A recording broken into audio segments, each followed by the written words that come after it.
South Dakota. Boodling through the desert, where the Badlands, this is called. This is where the pioneers came across and all died, lots of them, because they couldn't suss out how to grow shit in the fields and what have you. So the Native Americans, the Indians, did help them, and they paid them back by giving them blankets. Well, that's another story. That's another story. Anyway, so I've got 1,800 miles to go. This is, let my trusty assistant turn the camera around and hold on to him. And this is the 80 mile an hour stretch through here. So this is once you get past Rapid City, it goes up to 80 after Rapid City. So you've got 300 miles of 80 mile an hour. Then you go through Sioux Falls, Sioux City. After Sioux City, it slows down a bit, and then after Sioux City, back to 80 again for another 100 miles. Anyway, going back to the point of 80 mile an hour through here, it's not a problem if the weather's good like this and there's no wind. I'm heavy anyway. This can be a problem, such as people who are, not all trucks are unrestricted out here. There isn't that many now. A lot of the big companies are restricted. You see the way 68 is Swift is restricted to. They used to be 64, but now they're 68, which isn't so bad. They've upped it a little bit for them, but fatigue tends to set in with a lot of these guys, especially such as Mays and people like that I've found, who are governed down to 61, I think they are. You're doing 61 through 300-mile stretches of nothing. As you can see, this is totally barren. I find that fatigue would set in. I know it used to when I used to do Spain, England, Spain, Germany and places like that, or Poland or whatever. At 55, fatigue used to set in. I used to go through whole villages and not realise that I'd gone through them, you know, especially running at night and stuff. It gets really boring and shit.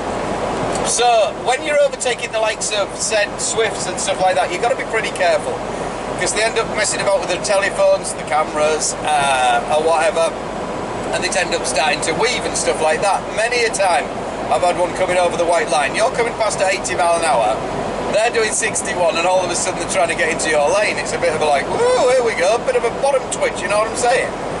So that's that about that. You can't. You've got to have brand to do 80. You've got to be on retreads and shit like that. You've got to be on trailer tyres. Got to be new ones, proper ones, not retreads. So you know, it's not. The only other thing as well, like I'm running heavy at the moment, which isn't a problem. But because you can see, this is so barren and open. This bit's built up here actually, by a bit rolling hills. But you do tend to get gusts of wind that'll come from nowhere. The first time it hit me, I thought, what the fuck was that? Frightens the bejesus out here, I tell you. It's real scary biscuits. Anyway, we're going to hit this bump here. Hold on to you, there you go. And the wind will pick up from nowhere, and you'll be going along and be flat like this, nothing blowing, no trees blowing or anything like that. All of a sudden, bang, it hits you like a train. It's like, what the fuck? So you've got to keep hold on and just, well, you can't see it coming, but if I'm light and stuff like that, you've got to be really wary about doing 80 mile an hour. If you're light and one of them hits you, know, it could have you off. It really can. What else have we got to tell you? So, like I say, 1,800 mile. Coming to setting off late is what somebody asked me about setting off late. Setting off late, setting off, especially with a 3 hours difference, tends to be a chase, because I do have plenty of time. I don't have to be there till Thursday. Thursday unloading, but I like to get there a day early so I can get my 34 in before I unload, which is going to be tight on this one because obviously setting off late, 3 hours difference, so getting over there, you end up starting at midday, unless you chase for the first few days to try and claim a few hours back. You end up starting in midday, finishing after midnight, and I don't like driving at night.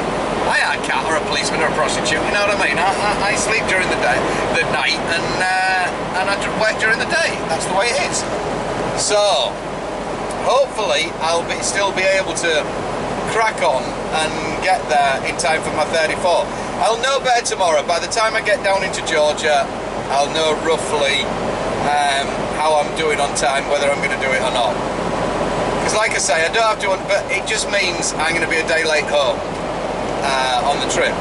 So I'd rather rather be at home than stuck out here, even though, you know, don't get me wrong, I do like Florida. I'll be booking my hotel, I'll be a day around the pool, but I would prefer to have time with your family. That's what it's all about. So that's the update up to now. Boring roads through the Badlands.